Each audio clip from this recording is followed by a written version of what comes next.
Hi guys, we are super excited that England have made it to the World Cup and we are kicking off the start of the tournament with these embellished football boots. I'm using Serinity Flatback Crystals in light Siam Shimmer. It's an absolutely stunning colour. The shimmer coating on these crystals gives them that beautiful blue hue, making it a really standout crystal. I'm using the size SS20 and I've used 3 retail packs on 1 shoe, and it gives me a couple of crystals left over at the end. I'm using my trusty Gem-Tac to apply the crystals. I'm working straight from the tube, following the design that I've drawn out onto the shoe. I've got a wax pencil to apply the crystals. These wax pencils are now available to buy on our website at bluestreakcrystals.com. The great thing about them is you can really personalise the length. I prefer to use a smaller pencil, so I've cut mine down and I've sharpened the tip using a pencil sharpener.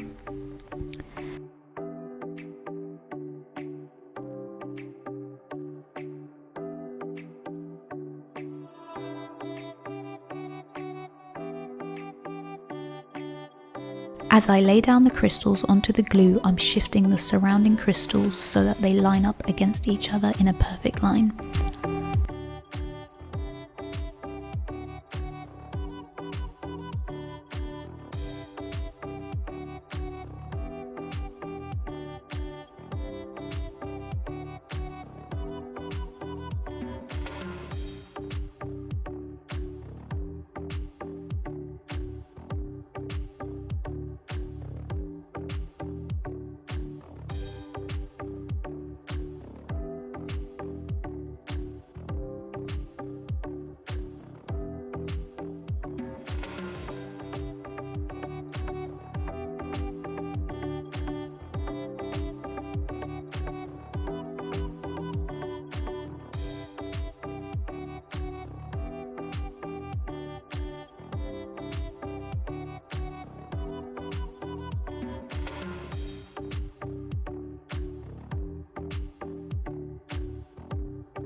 And there you have it. Stay tuned for part 2.